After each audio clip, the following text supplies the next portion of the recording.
Hello, everyone, and welcome to another Skari Talks.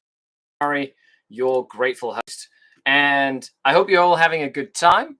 Let's just double check something real quick here. I think I might have messed up my sound. No, silly sound. Hold on a second. It's around here somewhere. But this is the show where I discuss and talk about things, and we talk about stuff and things. Oh my goodness gracious.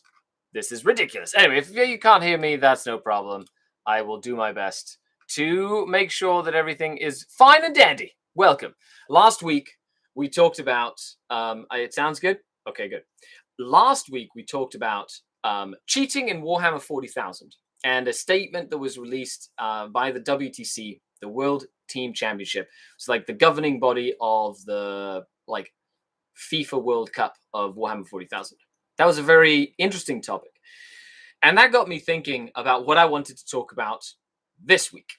Why? Well, to be fair, I didn't really have much to... There wasn't really any sort of hot takes, other than the fact that Drukari won the Austin US Open, which was great. So I was like, that's cool and all. And then it got me thinking. I said, my army is way too good. And it's really frustrating. It is frustrating. So as a hot take, which is really funny because I normally don't do any sort of hot take stuff, but these videos have been very fun to make. Me talking into a camera, interacting with the chat, answering questions about things that have mattered to me greatly and deeply. And I feel that this is a topic that some of you will be able to relate to. So let me know down below in a comment, leave a chat, let me know what you think. But my army being good is terrible. Now, what do I mean by this? I mean by the fact that I've been playing Drukari specifically for 15, almost 16 years. And in that time, there's been an ebb and flow to the meta. Now, by meta, I mean when a specific army archetype or list type becomes very good or catches on. And recently, we've seen a lot of this style of list get traction. Get it? Like buggies or multiple Adeptus Mechanicus planes, or most recently 6 or 18 Hive Guard. Manny, I'm looking at you. For example, but hello Greenblood, hello Martyred, hello Steve, how's it going? Thanks for tuning in. And I'm looking at Drukari. Drukari, since the new codex came out, has had a crazy win rate when you think about it. It has a 70% or something, or it had a 70% win rate like 2 weeks out of its release. And from the bottom of my gullet, deep down inside where the hollow part where I should have a heart pumps nothing but bile, I was very happy about this. Now, as a Drukari player that's played for so long, I've trudged through the muck and trudged through the terribleness of 7th edition Warhammer, some of 8th, where my list and my army was considered subpar. Not S tier, but shit tier. And it was really cool to finally have the souls of everyone in the palm of my hand and go and make people pay for making me suffer when I was playing against triple Riptides and Bark Star and Inari Land Warp Spider Spam or whatever it is. And hello Camilo. Hello, Blind Builder. Hi, Torchlight Games. What's going on? And to be fair, now I've been playing more and more, and it's just not going away. I feel like I can't make a bad Drukari list. And this is a problem for me, because I don't think it's fun for my opponents. I really don't. I have a lot of fun playing the games, and we have a laugh. But then you sit back and go, my army just kills things so effectively, and it's great. But there's the tension isn't there. And I live for that sort of tension, a fine line between victory and defeat. And I just sometimes feel like I don't have to try. And I don't like feeling that I don't have to try. I like it when it's gritty. I like it when I have to like pull things out of a hat to make something happen. And it's frustrating to me. It really is. Torchlight Game says it's most exciting to see a really innovative list, something new and unseen. Win in a tournament. If not that, then of course lower tier army. That's an excellent win. Bark Star, says Steve. 100%. Bark Star, for example, was and let me caveat something. I'm not talking about like a specific list build that is good. Right? Like, yeah, you have like specific lists builds that are really, really good within a faction. And that's okay. I don't mind that at all. Because it becomes it's very, I want to say, fringe or skewed in a way. Like, yes, 18 Hive Guard is incredibly powerful, incredibly strong. However, it's not the same as like a very varied Tyranid list has a little bit of everything that requires more skill and to use like on the tabletop.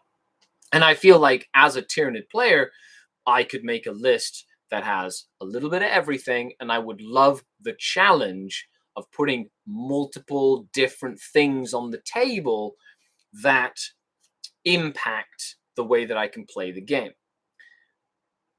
Specifically with the Drukhari right now, I believe that's not the case. And I think, we saw that with Adeptus Mechanicus, and we saw that with, I guess a little bit with Orcs, even though Orcs, I think, are still an untapped resource in terms of list building, but there's some really good builds there. But something like that's as consistent for this long, it really sort of like puts a weight on my proverbial shoulders as something that I want my army to be terrible. And it's weird to say this out loud, but I want it to be terrible because I want to play harder games within my faction. Like, I want it to be like an uphill battle so that the ultimate reward of potentially winning a game becomes more rewarding. And I guess it's a very selfish thing to do or to say, is I want to work hard to get to that win. And some people prefer to just have like, I'm gonna win, and they focus about just winning. They meta chase. They love just like the thrill of just winning easily because it's less energy usage. I just like the challenge, and I feel like I'm more addicted to that challenge of solving the puzzle when none of the pieces fit, rather than having a perfect puzzle where every piece is perfect and it didn't take me as long as I thought it would, right? Like, so that's where I'm coming from here as well. Greenblood says, very feelsy topic for us poor orcs. 1 week in the sun, then back in the mud. They didn't give us a buff to boys, so where to go from here? Give boys 2 wounds. Now, orcs are an interesting place. So if I can give you my thoughts on that, I think orcs have a very deep codex, and I think buggies are still going to be a thing. You don't get the crazy plane lists, but you can build squig boys, like the squig riders. You can build speed freaks, which are incredibly powerful. So I think there's a lot of meat and potatoes in an orc build right now. It's just, it takes a while for the cogs to get going, right? Like Drukhari specifically had issues with raiders, witches, a succubus, Kronos, sure, right? And then what did they do? They increased the points on that stuff, and they were like, let's make grotesques and talos cheaper. They did not need a points decrease at all. And all that's going to happen is we're going to see hundreds of grotesques and talos everywhere. And then they're going to be forced to raise the points up again to where they were originally, which doesn't make any sense to me. Probably need to watch more Drukhari matches, but I was pre-witch nerf consistently thinking ahead to keep stuff safe to strike. Maybe that's normal and just difficult for me. Ronnie, good. That's a good comment. When playing with Drukhari specifically, it's all about when to strike and moving into the right position to strike in a position where you need to strike. So it's a fine balance with that as well. Tabletop Chuck. I play the army I enjoy, and like I don't care whether they're ranked and how tough they are. I just love the game, playing the army. I like makes it happen. I like playing games as well. I do. I feel that's one of the reasons I've been really focusing a lot on my Black Templars recently. It's because Space Marines aren't like the top of the top tier, and I feel it's harder for me to play with them. So right now I'm feeling a pull to play my Black Templars because they're not the top of the meta, right? And I love my Dark Eldar, but I've been trying like really wacky things like all poison cabal, or just things that aren't considered good. And then I go to a tournament and I'm like, I'm gonna run the good stuff at a tournament, but for friendlies I'm having to like take things that I normally didn't take, or anyway, it's just an interesting feeling for me. The Blind Builder says, more chance of disruption and reevaluation, not trading with a very evident path. Yeah. So trades are a lot, trade a unit for a unit. That's very much how 40k plays right now. So that's really interesting as well. Ronnie says, at least Drukhari wasn't necessarily easy for me, although I did win a lot through points. Drukhari win through points 100% of the time. They're just, you can get tabled and win by points. That I do like about my faction. It's really good. I just don't like the pressure that comes from, oh, you playing a good faction, you should win all the time, right? Which doesn't make any sense to me, because there's a lot more factors than just your faction is good and therefore you win. That's not an accurate assessment of player skill. And secondly, it's like the stigma attached to it. Oh, you play Drukhari, well, why the heck do I want to play this game? Because you're going to win anyway. Like that sort of mentality just kind of is depressing for me. It should be more like, I sometimes wish people came into matchups or expressed it online, especially in chat rooms and on Reddit forums and Twitter, where they're like, I welcome the challenge to take on a top tier list because I want to get better. And I think that is an important mentality to have, because the game is never going to be balanced. Like, I've played the game for 20 some years and it's never been balanced. Not one time. It's really funny how I was talking to Team Canada. We do a Team Canada call like once a week. And we were talking about how some of the members went to a team event, and we were having a chat with a few of the folks at the event that had started playing Warhammer in like early 8th edition. And they were talking about how like, Inari double shooting Reapers was broken, and how like, like triple Shadow Sword was broken. And they were just saying how, bro, you don't know nothing. Like, you don't know the pain of double Lash of Submission, where you could cast a psychic power, grab the opponent's unit, and move it in any direction, 2d6 inches. So most people would just clump them all together and then shoot obliterators that had little blast templates to hit and murder your whole unit. Or grab a unit and toss it backwards off an objective or whatever it is.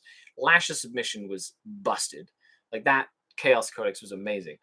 Or, like the Bark stars we talked about. Like, oh, you naive children of 8th edition playing on your TTS and not really knowing that this game is not a balanced game. Question, was it a mistake to reduce points on Grotz and Talos? Asks Steve. I believe it was. I don't think they needed to go down. I think, you bring the witches up, you kept the other stuff the same. But the thing is, what they did is they did this, and then it kind of doesn't change anything. So, anyway. Torchlight says, nowadays it seems there are way more ways to build armies, in those top tier armies, all making very competitive lists. That I agree with. I think you can build some really strong lists with the really strong books. And I feel like when you're playing with strong books against strong books, it's the most fun I've had playing Warhammer 40,000. It's more about I can't wait for them. Like, truly and honestly, I feel that what I'm trying to say right now is that I cannot wait for all the armies that are down here to get elevated to a point where we're all in the mix, right? And I hope it happens fast enough that we get to play this edition with more armies in that mix, rather than like having them go to that and then like say potentially switch editions again and then have to start the whole process again. Like, I get it's a business, and I get Games Workshop like sells models and wants to make a profit, and I get that. I'm saying from a fun gaming perspective, it'd be nice to have everybody like in that mix, right? You know, we've got the Tau Codex, which is going to be coming out, I guess, soon. Genesteer Cult, Custodes. That's 3 more books, and hopefully that'll kind of increase and change like the way that the meta's been going right now as well. Dral says, I must be weird. I love losing to a better player. Right. Most people are like that. The general discourse, though, when you're playing, say you've been playing an army forever, and your army all of a sudden becomes really good. And say you're an AdMech player. And I know quite a few people who've had a faction for a very long time, and they've just played the faction through good and bad. Of course, an example for Drukhari, right? And the thing is, then they finally get their time to shine, and then they get shit on for playing that list that they love and the army they've been collecting forever. And then people make them feel bad, right, about playing the army that they've literally been collecting forever that all of a sudden is good, right? And I don't think that's fair. That's a terrible feeling to be, where all of a sudden you take that like feeling of elation. I got a new codex. I get to play with models that I love and I enjoy, and now I feel guilty. That's not cool. Isn't the problem not as much? Hello, says Eldrith. Hello.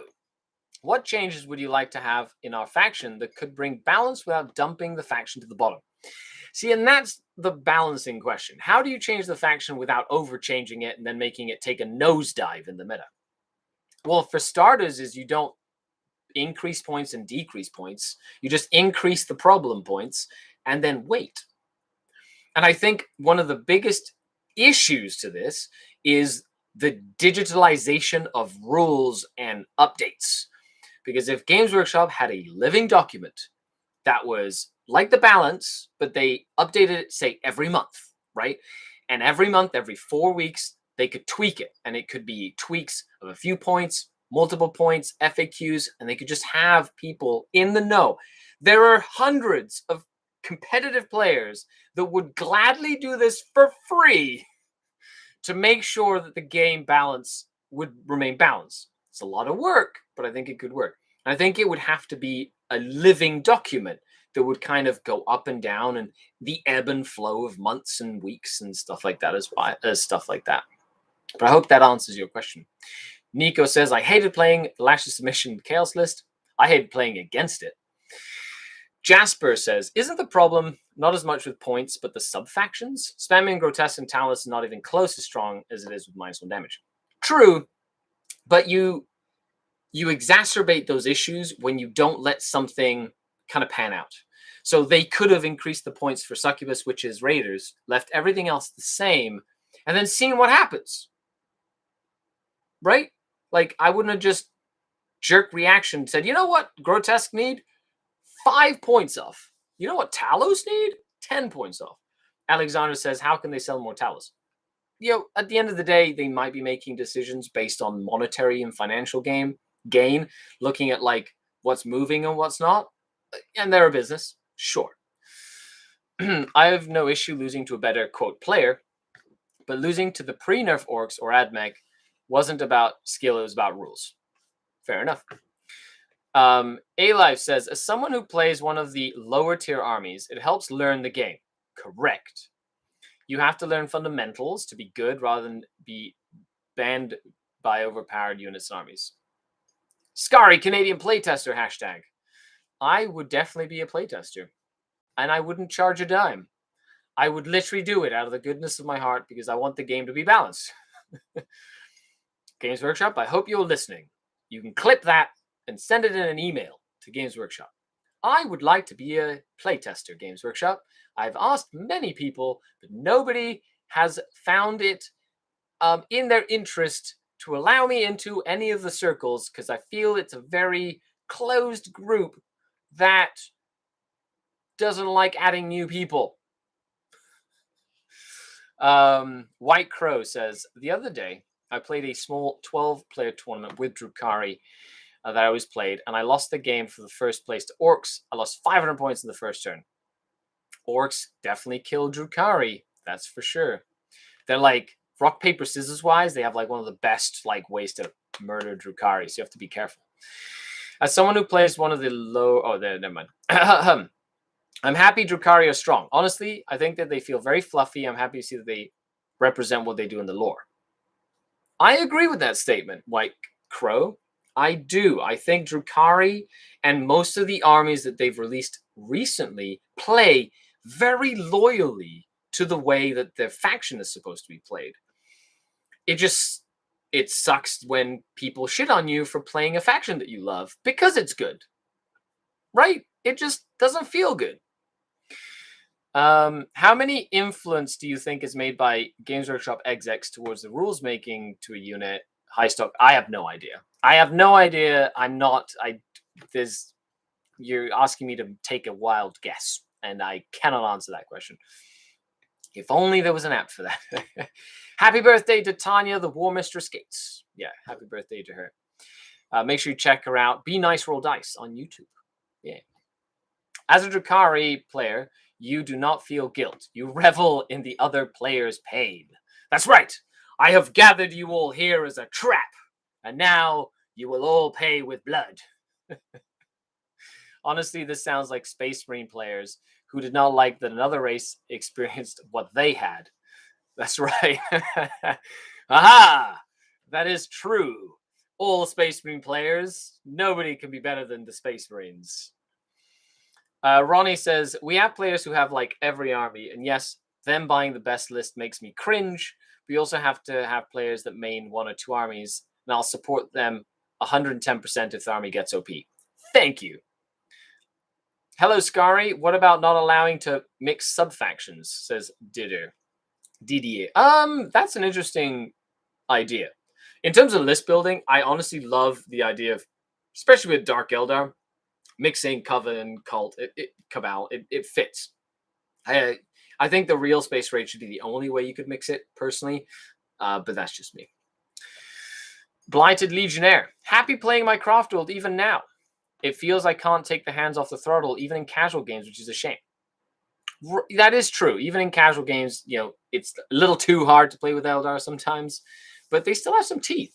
And if you're a good Craft World player, you can make magic happen. Lucas K says, I feel bad winning sometime, especially versus anything not 9th edition. The nerf helps, but not a ton. I don't really play Coven. Makes sense, Lucas. If you don't play Coven, you're not really going to feel the bonuses of that. And, and that's the thing. It's like, you want to have fun with your friends, right? And you can separate Warhammer between like competitive, high competitive play, like going to majors, GTs, the ITC track, all that good stuff. And to be fair, I am an advent of, if you're going to a big event, play the strongest stuff you have access to. Like, don't skimp out on it. If you want to win, go be a nice player, be a nice person, play the rules.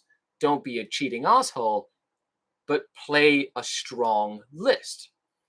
If you want to play like more casually and stuff, yeah, you should be able to play and both opponents have like an equal chance of winning the game, mission-wise, rules-wise, that sort of thing.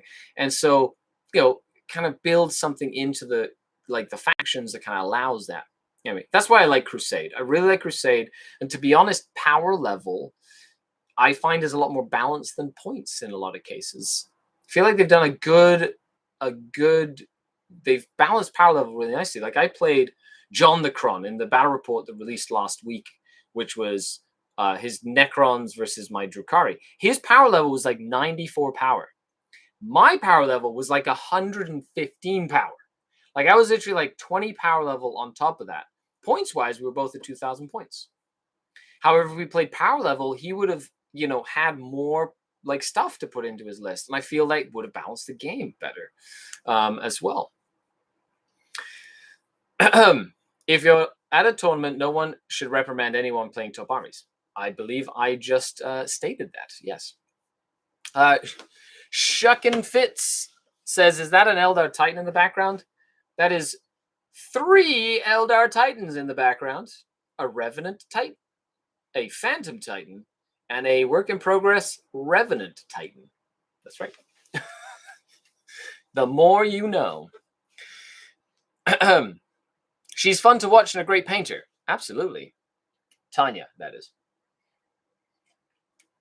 White Crow says, "Luckily we have a very small and friendly community, so no one shits on anyone else for playing the army we plays.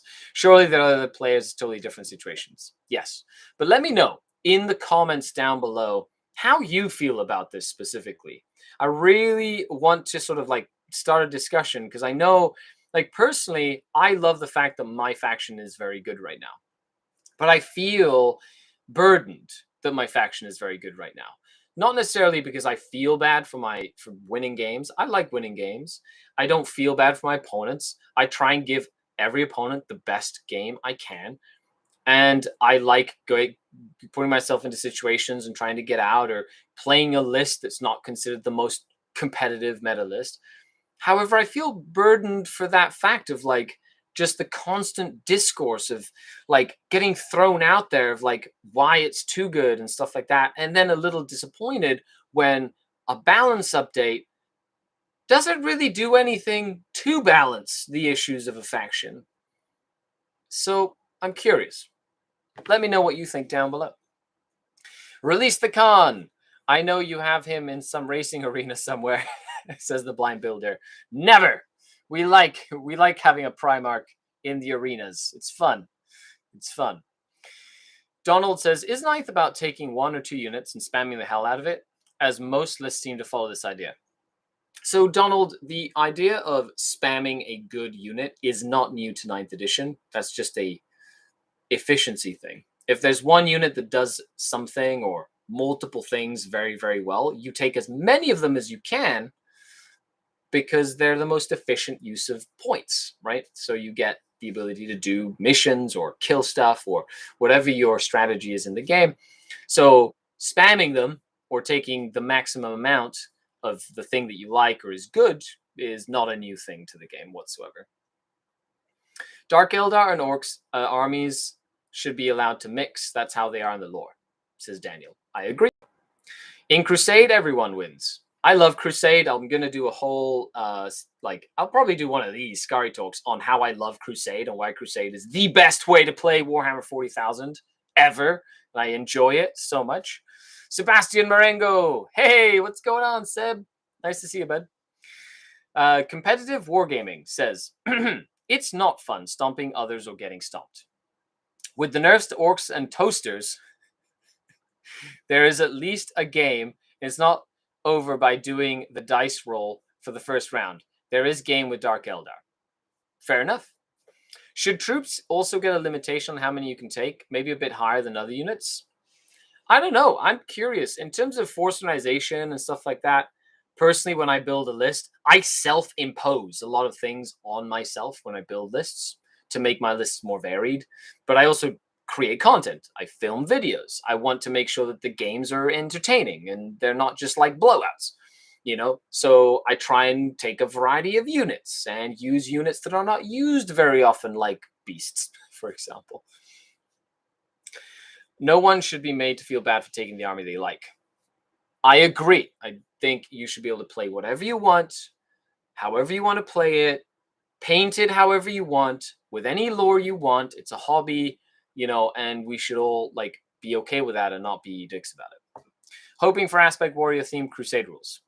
Well, we'll see what the new Eldar Codex has to offer when that comes out at some point. So we'll see. Okay, folks, that's all I'm going to have for you today. Thank you so much for tuning in. I want to give a huge shout out to all the channel Patreons, without whom none of this would happen. Thank you very much for watching, liking, sharing, clicking that little thumbs up button. I really appreciate it. Let me know what you think with a comment. I know I've been doing more of these opinionated pieces, and everybody out there seems to enjoy them. So I'm going to continue to make them.